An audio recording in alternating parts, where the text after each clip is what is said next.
Hello? Anybody out there? Hi and welcome. Today I'm coming from not my office.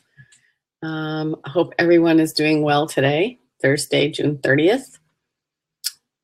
If you can hear me, just let me know in the comments area. That way I know you're there.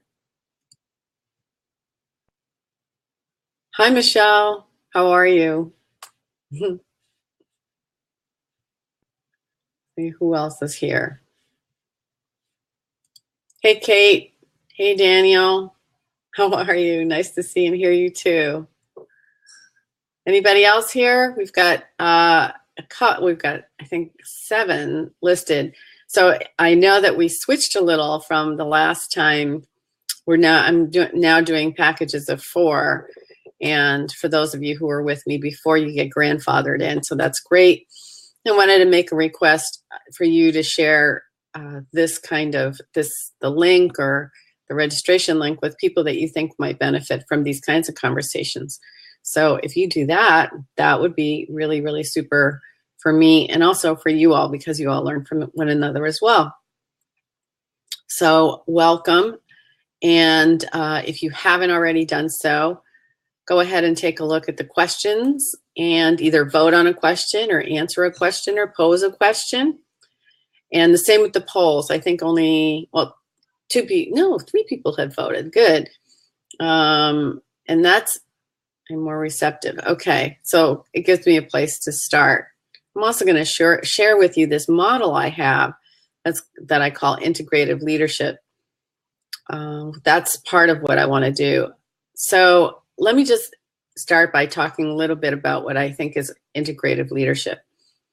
For me, integrative leadership is the ability to balance what I call strength and sensitivity.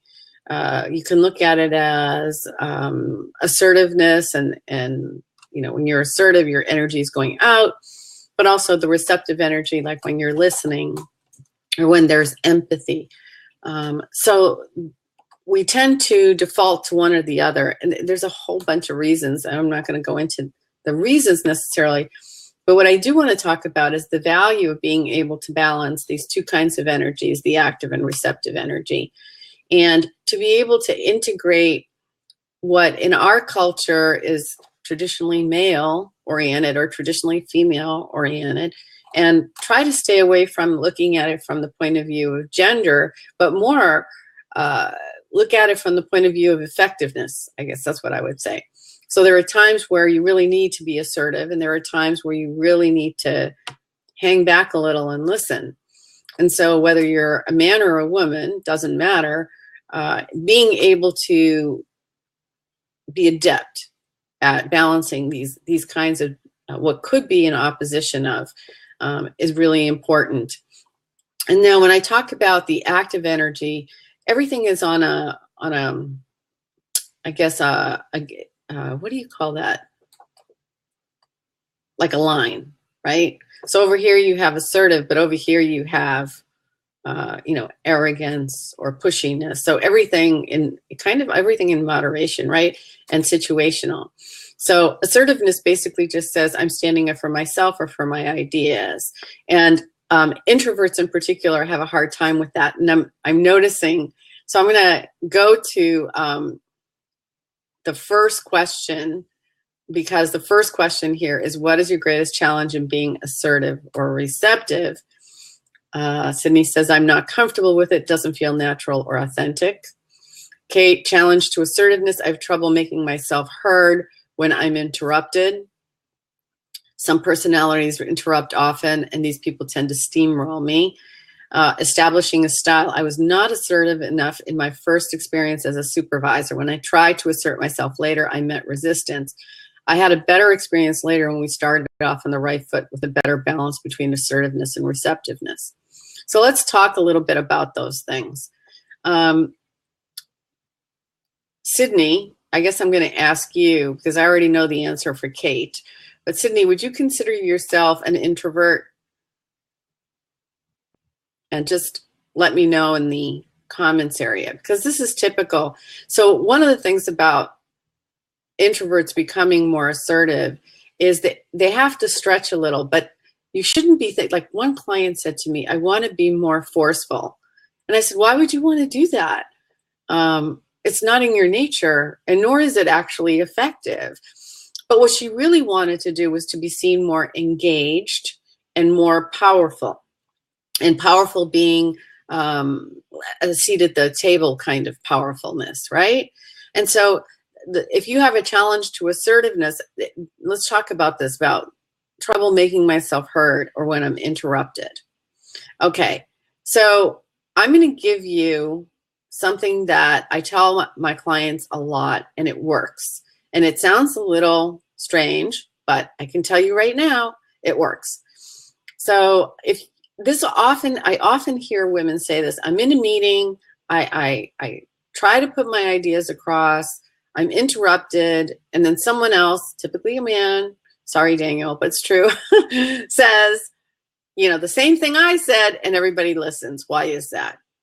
And it's because her body language is probably like this, as opposed to sitting up straight.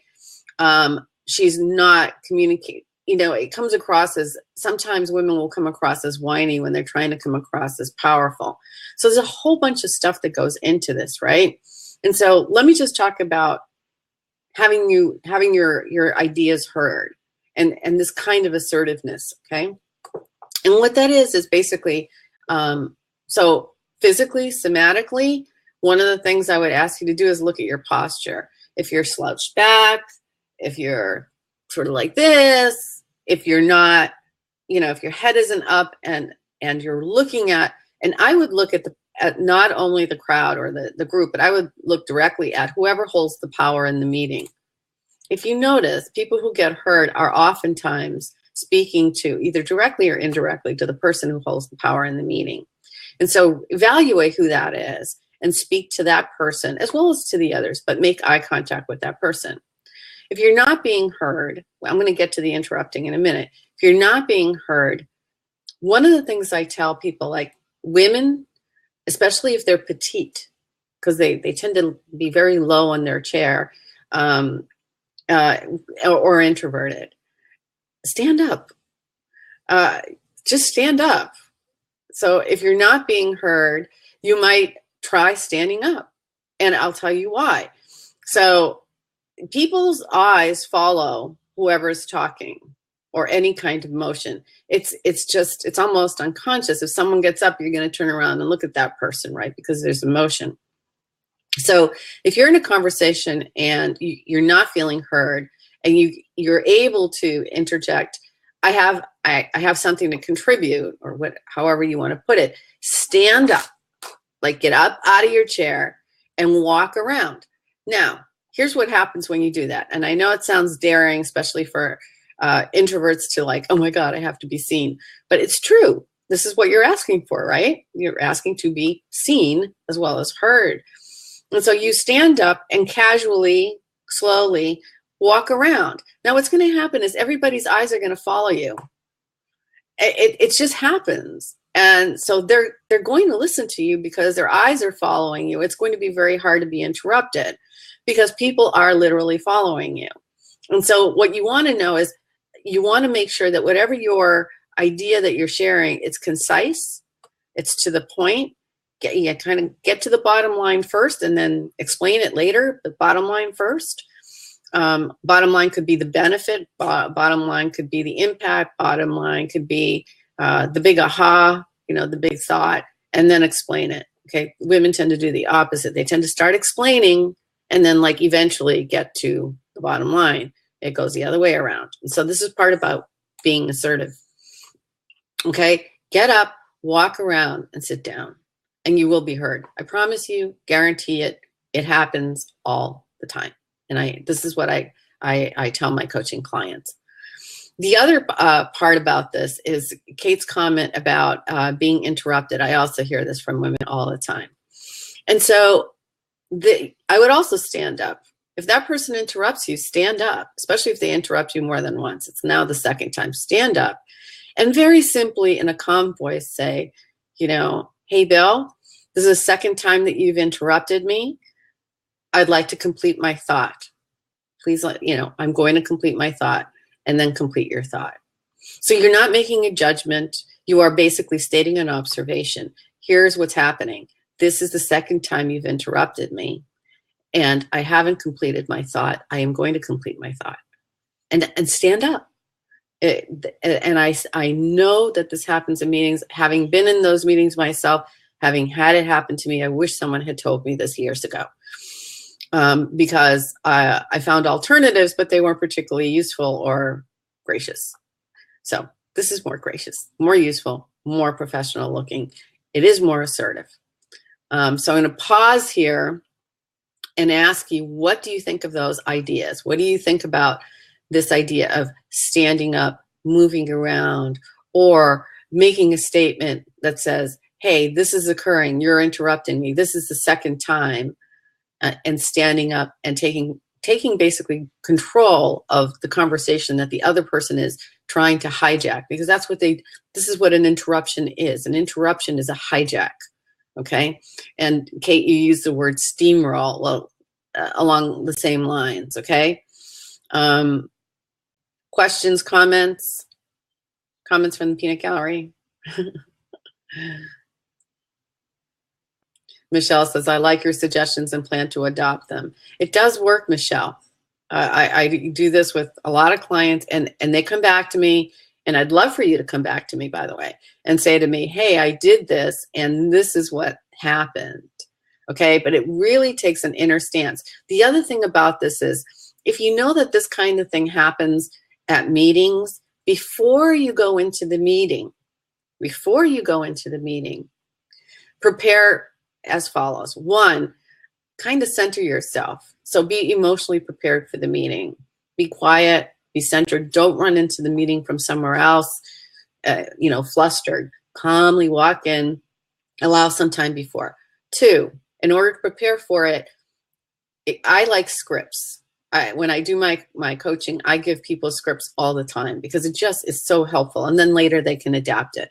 But the script for you might be really having, if you're there and you know you're going to be giving an idea or putting forth an idea, script it out, write it out, and then rewrite it with the benefit at the beginning. I have an idea that will make this kind of impact. That's a great way to start. I have an idea that's going to make this. I have a possible solution to that. All right. That's kind of the benefit. You start with the benefit first, and then you explain the idea or the thought or the strategy. So script it out so that you're ready to do that, and do that before you come into the room. So get emotionally prepared. Notice your body language, how you're walking in. You're not flustered. You're calm, and you have a script. You know what you're going to say. It's concise. It's to the point. That's a great way of preparing yourself for being heard and not interrupted. Does that make sense? That's something else you can add, Michelle, to trying this out. It's just a more holistic approach. Comments? So Monique says, some personalities may take the physical body language of standing up when all others are sitting as threatening or aggressive rather than assertive. Yes, what do you think? It depends on how you hold yourself. It's a great question, Monique, right? And so one of the things I said was walk around. So I want you to imagine this, okay? First of all, my belief is that everything is energy. Everything holds energy. And so what you're saying is, when you say people might see this as threatening or aggressive, right? That's energy. We're talking about the energy that you're holding. So you, the person, are holding that energy.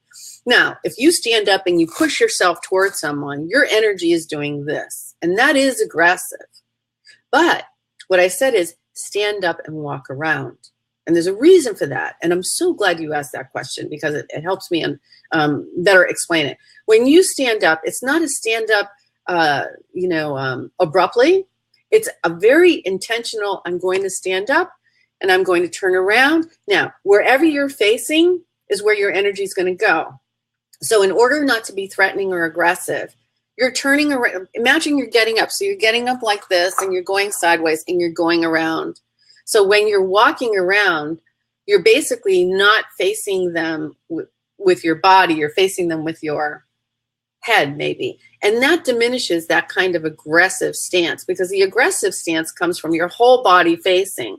Now, once you've stood up, you've walked around a little, and you turn around and you come back to your chair, you're doing it rather slowly. There's nothing abrupt or even fast about this. It's a very intentional way of walking.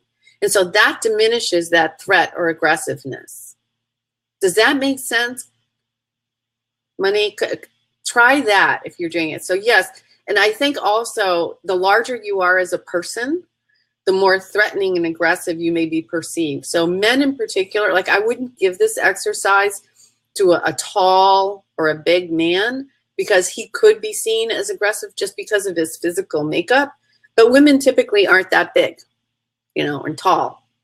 And oftentimes we're kind of starting a behind the line kind of thing, right? And so by doing it really slowly, intentionally, and walking around, you're walking around, basically you're moving the energy in the room. People's eyes are following you. So the energy in a way is with you, but it's not at you and you're not at them. It's kind of dissipated and flowing.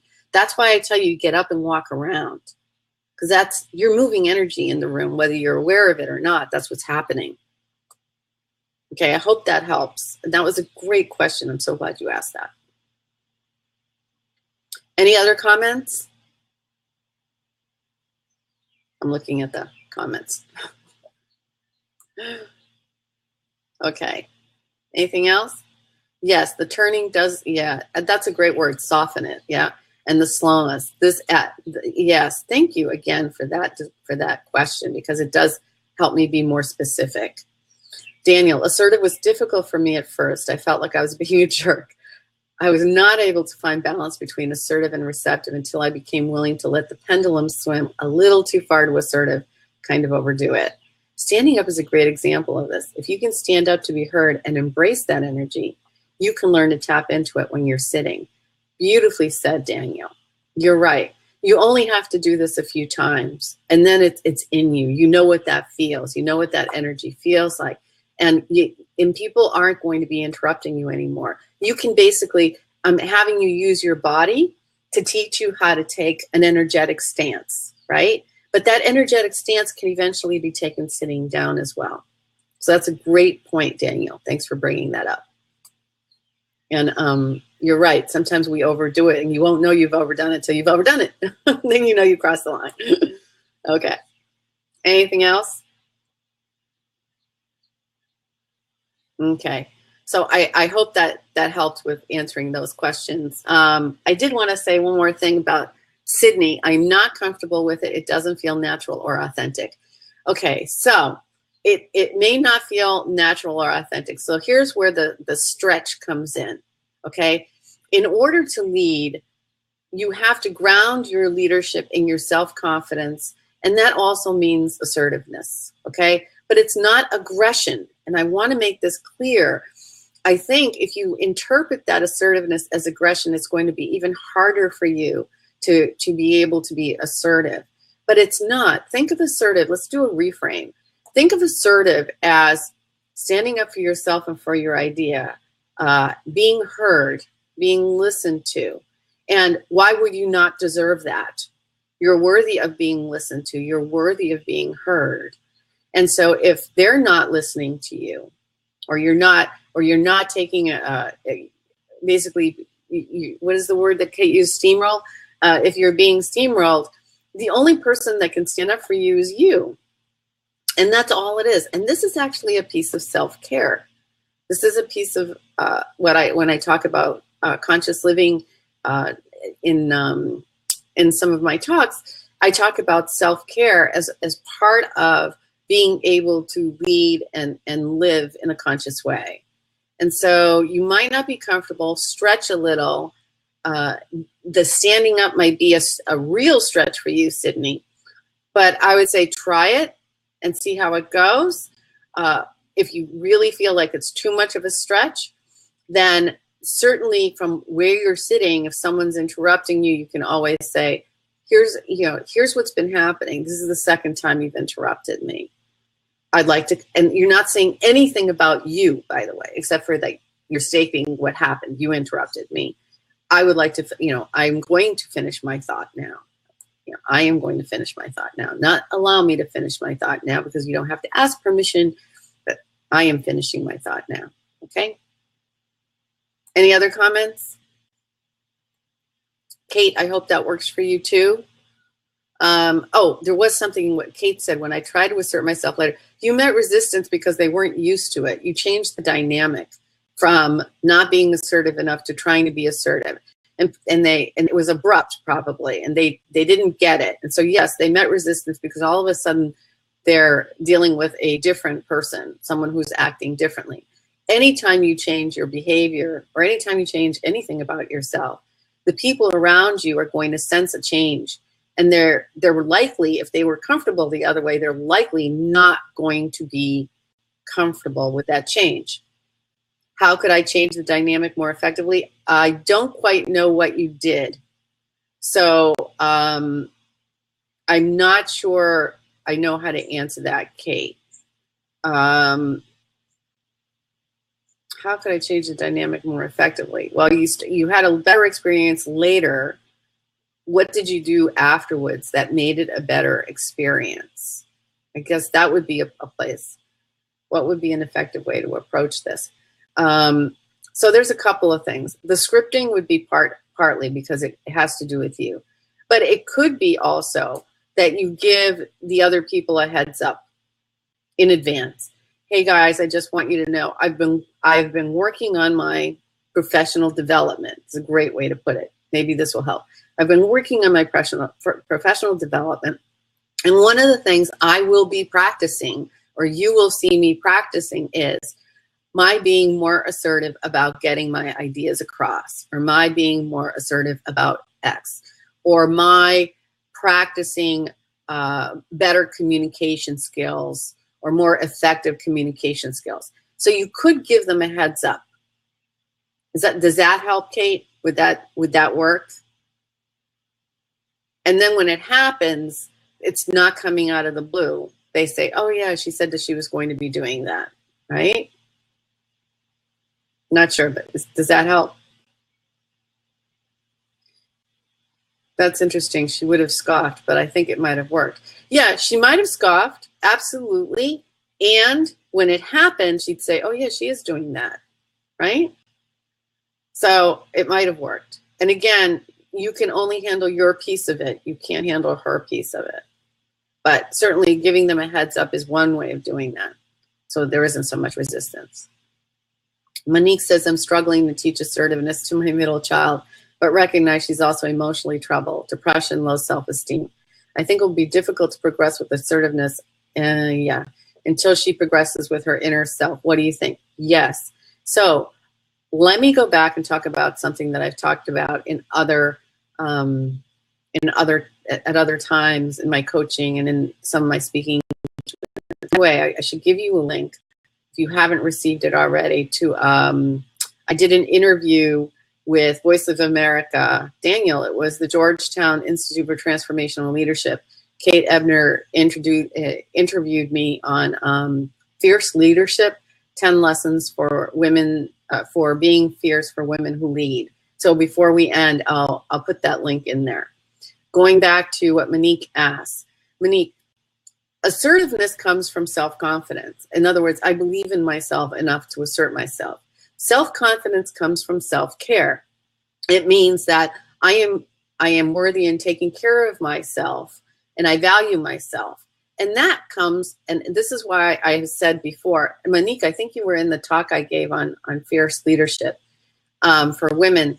The source of personal leadership is self-love. And I'm not talking about the syrupy kind of love. I am talking about this concept of self-love that says, I value myself. I am important. I'm not only important to me, but I have something to contribute that is worthy.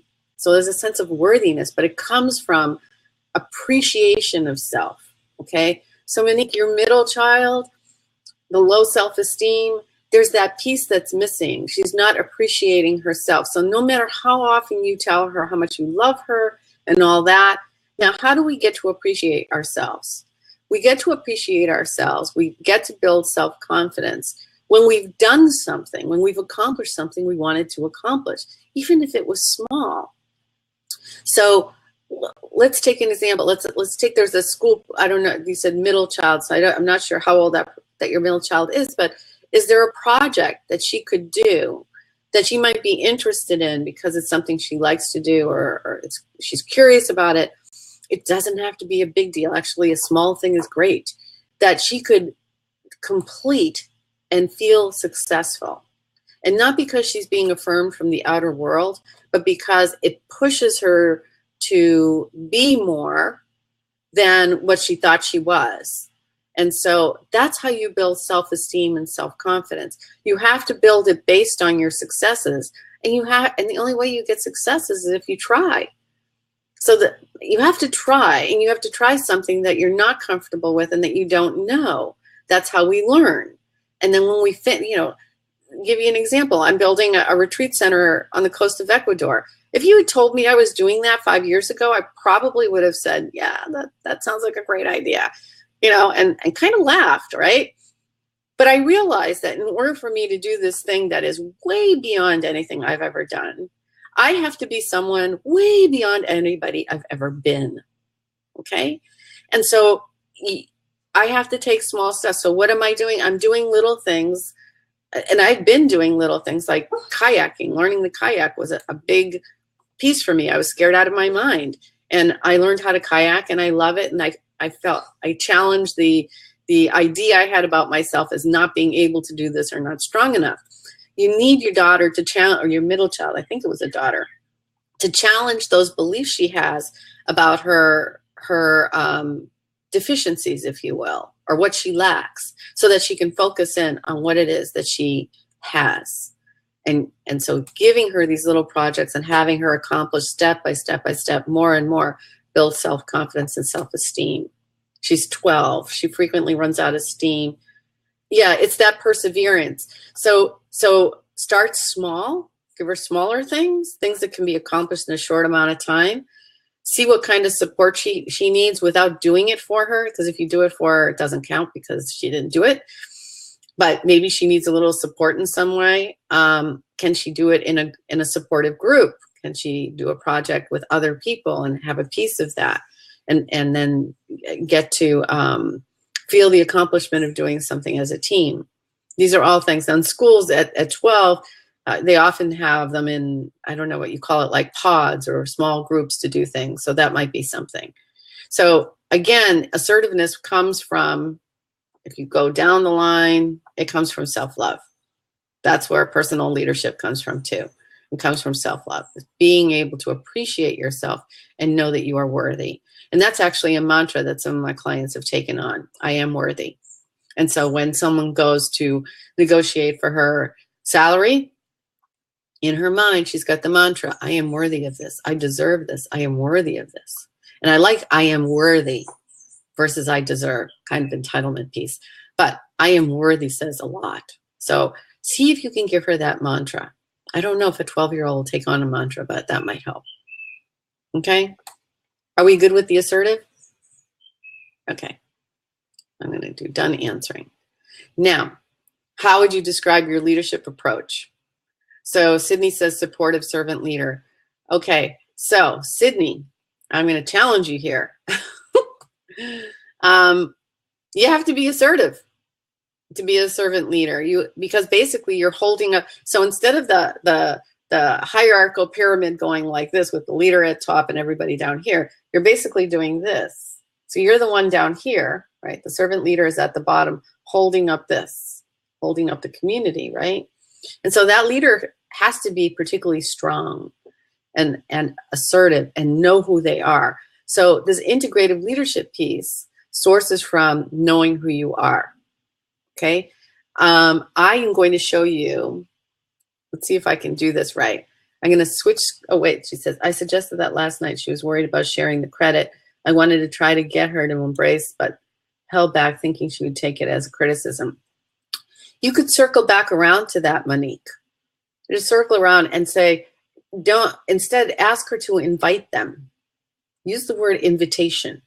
Don't you think they would enjoy that, wouldn't you like to invite them to participate? So as an invitation, it might feel different to her. So if she's worried about credit, talk about it as an invitation. Let go of the credit part. Talk about it as an invitation, a way to have fun, to collaborate, and then, you know, learn about each other. An invitation. Try that, Monique. So I'm going to try to switch screens and show you this document that, because you are live, I am going to send it to you. So give me a minute. Oops, that's not what I... Did you guys go away? Oh, here it is. Share screen. Entire... Oh, there it is. Okay. Okay, you can see that. And I am going to try to remove myself and make this big. Okay, good. Do you see that? All right, so it's, let's see if I can find it here. It's Word. No, it's PDF. Okay, so I'm hoping you see this. All right. So I'm going to see if I can move this over so I can see some of your comments. All right, so this is my conscious leadership model. I hope that, does that help? Yeah, okay. Can everybody see this? Can you see the conscious leadership model? Okay, good. I'm looking at it. Yes, you can. All right, so let's talk a little bit about this. Oh, I forgot to put, it's small on my phone. I am going to send that to you. Okay, so I'm going to send you this document, and it will help you. Okay, wait a minute. What did I just do? Hold on. Okay, so the first thing is this is the model I use when I talk about integrative leadership. Okay, and I've given a talk on this. So these are the basics of integrative leadership. Who? Know yourself. So we're talking about assertiveness comes from knowing yourself, from valuing yourself. Know yourself. Define your own leadership style. Identify the triggers that get you off balance. Know what your strengths are and leverage them, and develop vertically. And so I'm going to talk a little bit about horizontal leader development and vertical leader development. Horizontal leader development is more along the lines of your typical traditional learning. Vertical leader development is elevating your, not just your thinking skills, but your overall human development, okay? Being able to look at the world from a larger perspective, a more expansive perspective, okay? With the what, understand the systems of which you are a part.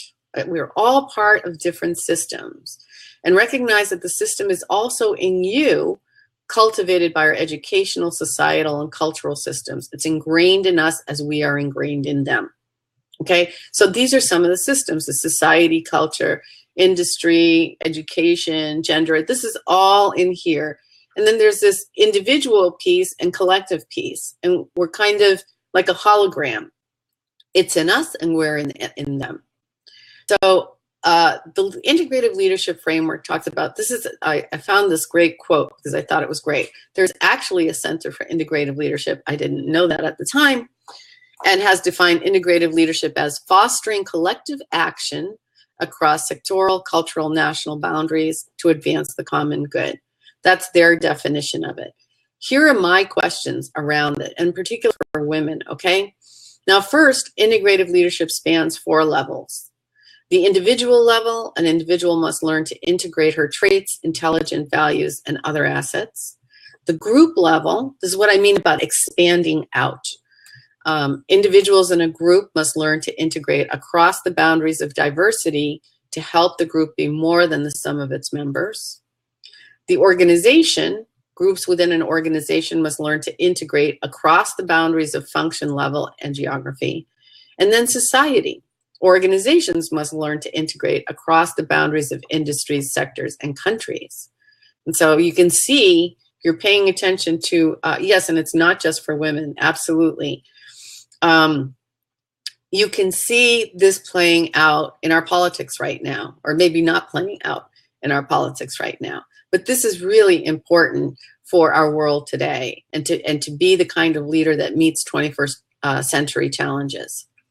So here are some questions that I work on with individuals who are interested in an integrative leadership approach. This is really understanding, what's my purpose as a leader? What am I here to do? What am I here to do? What has and does influence the way I lead? And that's a reflective kind of inquiry. It basically says, you know, I understand that these things influence me. They might trigger me, but they also might help me. But understanding what in your environment influences you and how does it influence you?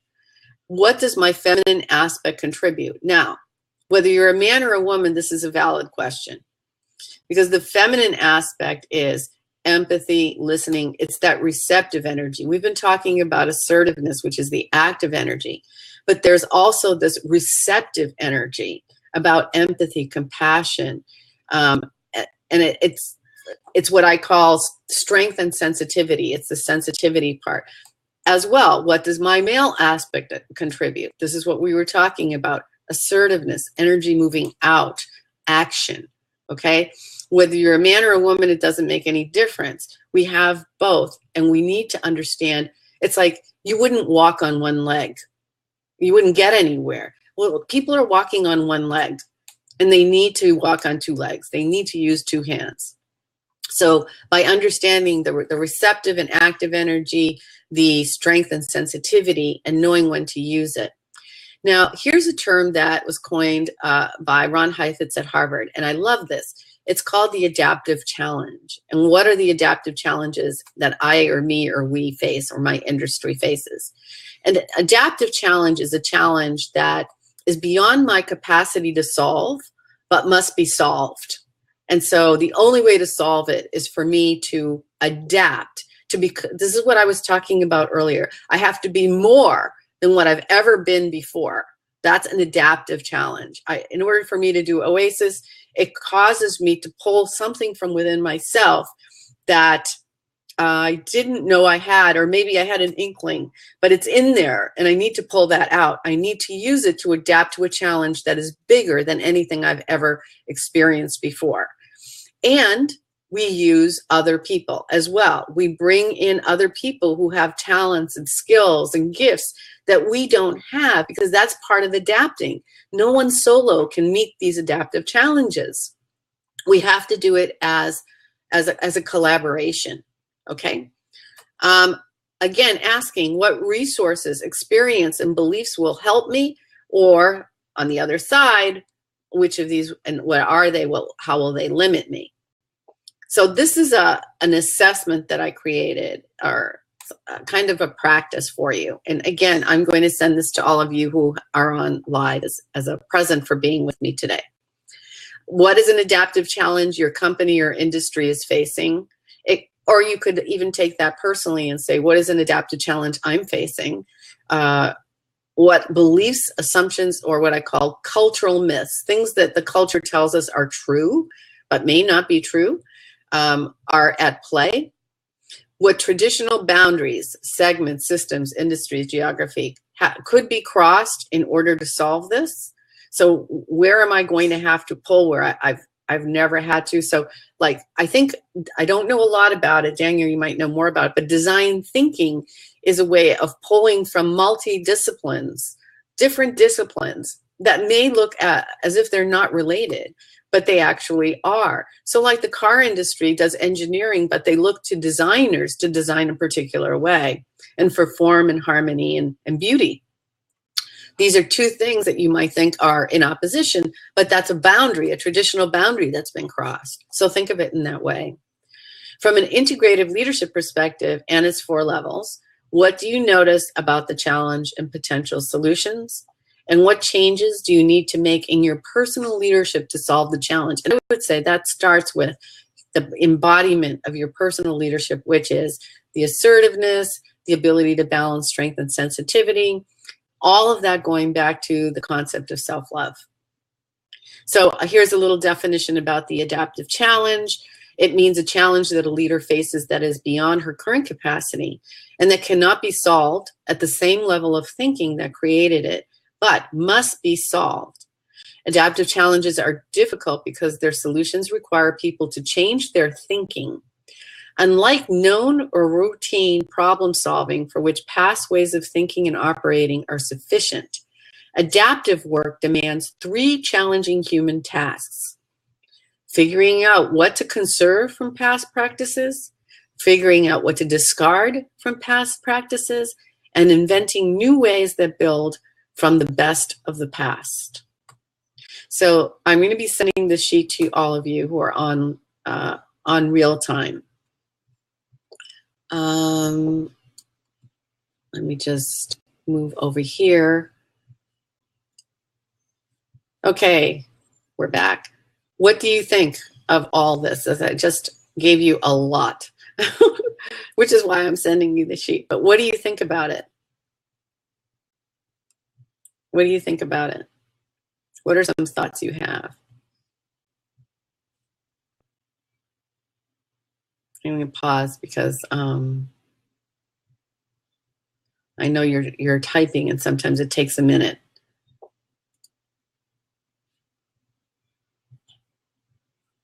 And looking at the poll as well, I am more receptive and my energy gets the most votes. Any comments on that?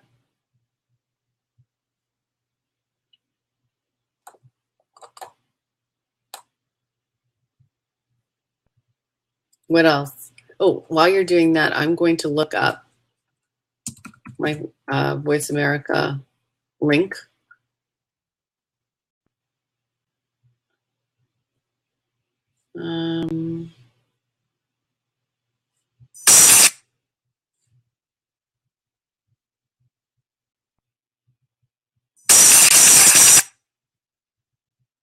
Okay.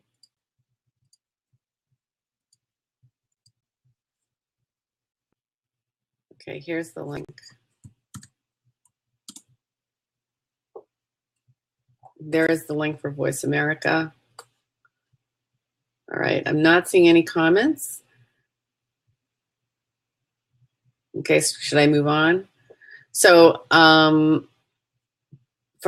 whenever it's convenient, you can go listen to that link. And Monique, listen to the link and see if that's useful for your daughter. It might be, because I'm not terribly serious on the interview. So, okay. Comments? Any other questions? Okay, Monique. Anybody want to talk on? So this is interesting. I can bring you on the screen. I can invite you on the screen with me if you want to ask a question and be live. The introverts are cringing right now.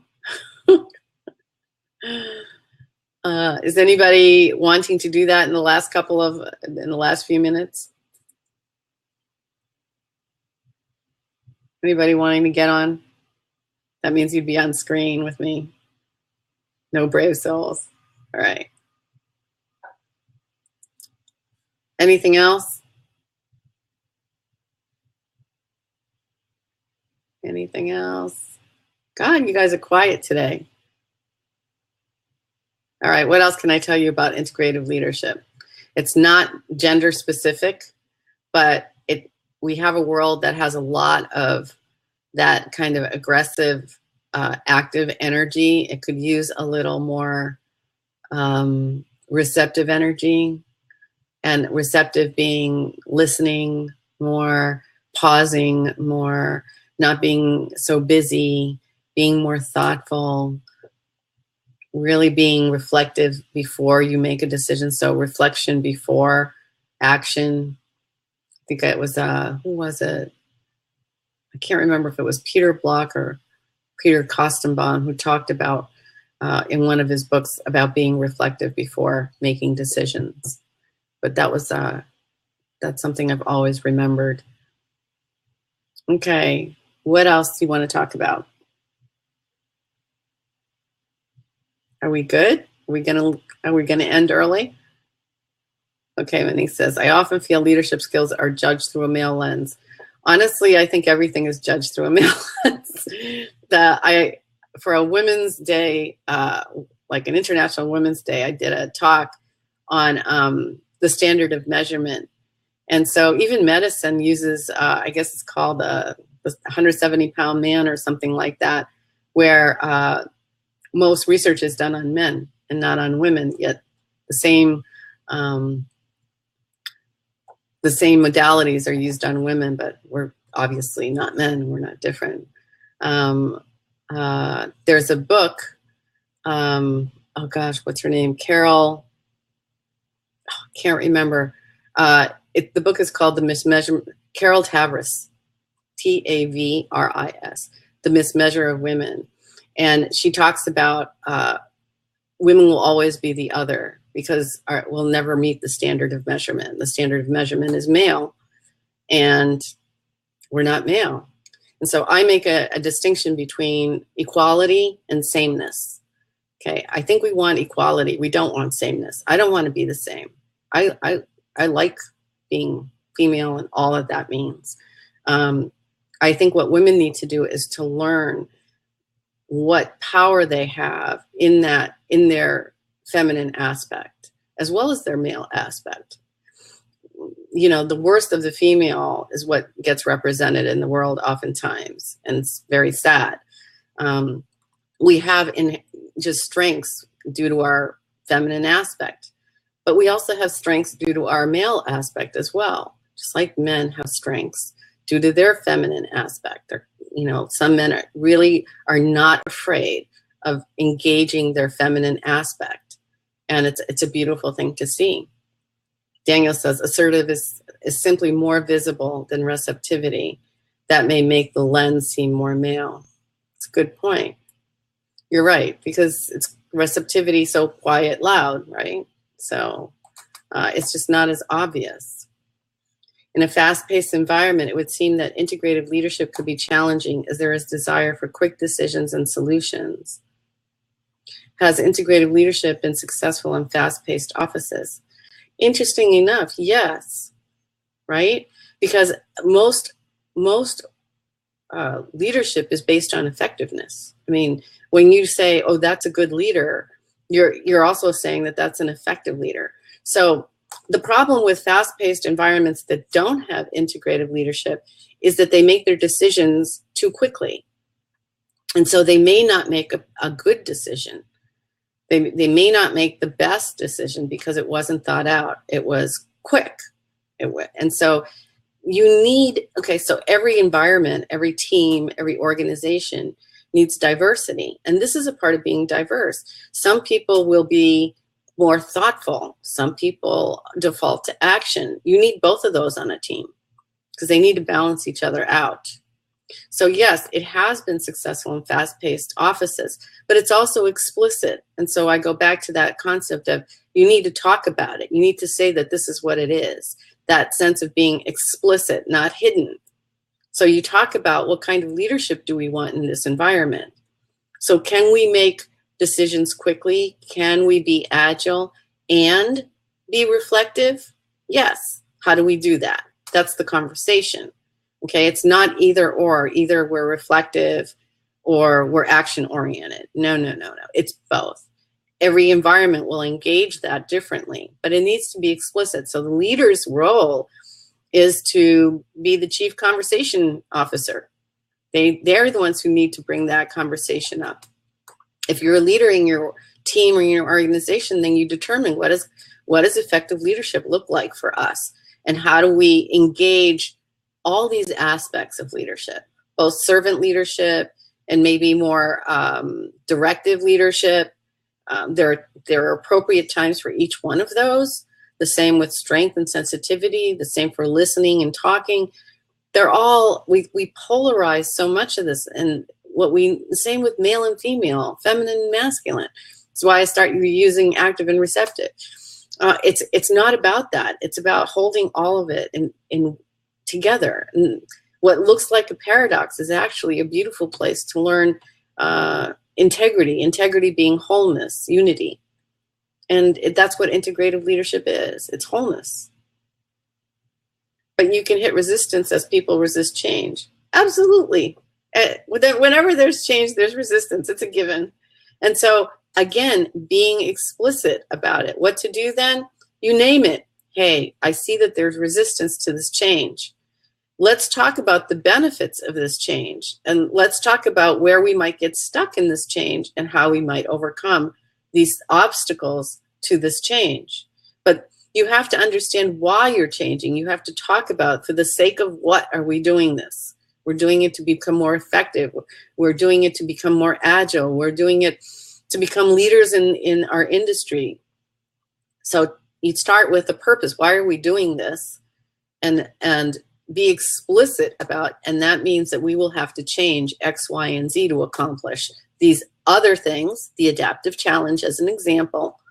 Because, you can't function you can't lead or function in the same way you have in the past and expect to resolve the challenges of an unknown future.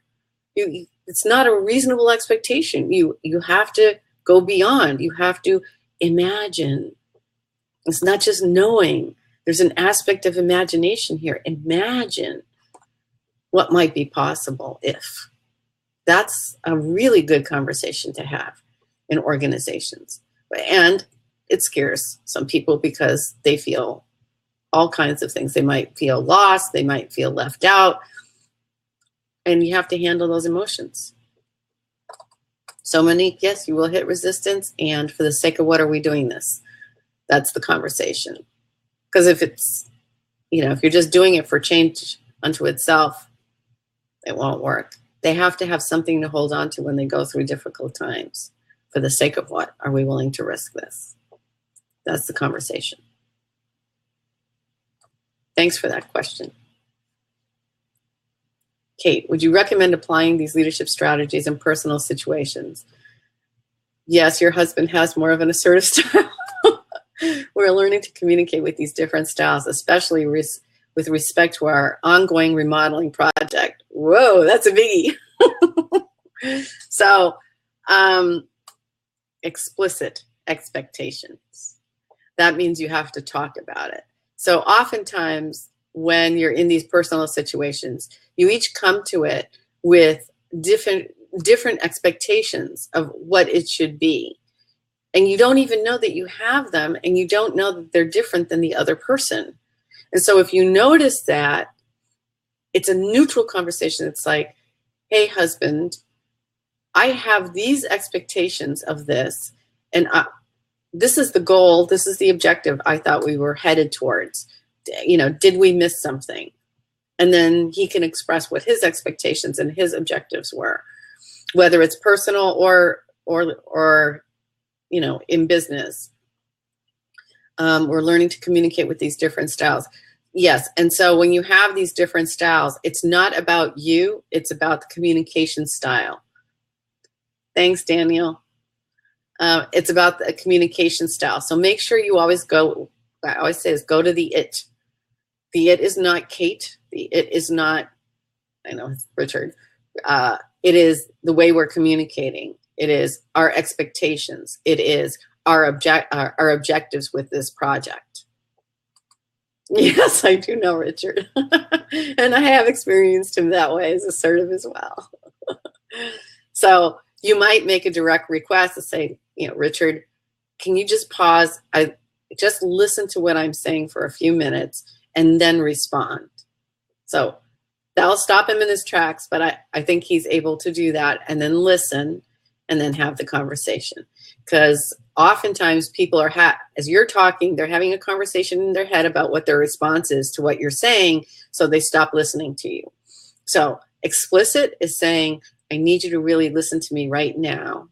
I'm going to talk, and then when I finish talking, then you can talk and respond to me. I actually do this with my own husband because sometimes he talks over me and he thinks he's helping and he's not helping. So I have to say, pause. I'm going to talk now, and I'm going to talk for a few minutes, and then I'm going to say, okay, I'm done. And then I want to hear what you have to say. And it works. I mean, it works with us. So that's one way of doing it. You know, leadership and personal is not separate. You know, we talk about it as if it's separate. It really isn't separate.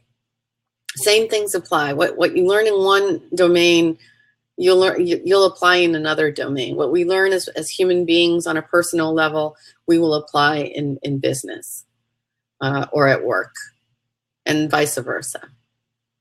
So we're getting towards the end, and if there aren't any final questions.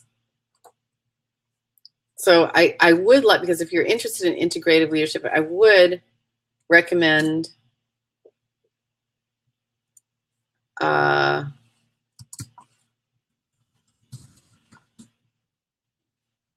you listen to the interview. I think it will be really, really useful. Monique says, my biggest challenge has been those protecting their real estate.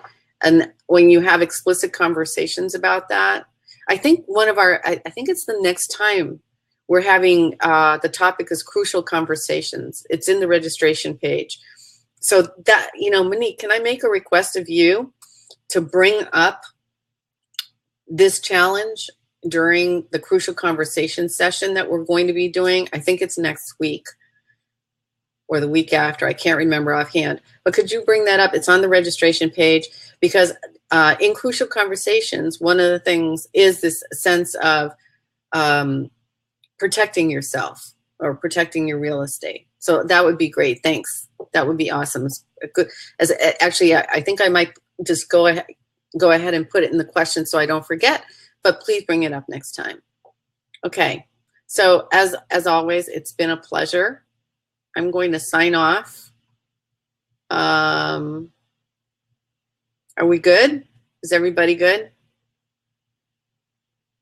I love having you. So I will see you next Thursday. And thanks for signing on. Share this with other people who you think might want to attend. And please just keep that special code to yourselves, because that was only for those people who had registered previously. All right. Thank you, and happy 4th to you too. Have a great, it's supposed to be a good weekend. I don't know about Monday, but I have to find some beach time soon. All right. Take care, everybody. It's a pleasure as always. If you have any other questions, please feel free to post them so that, and you can have access to the other sessions and post in advance. So please do that. Okay. All right. Happy 4th. Enjoy, be safe, be healthy, be happy. Bye.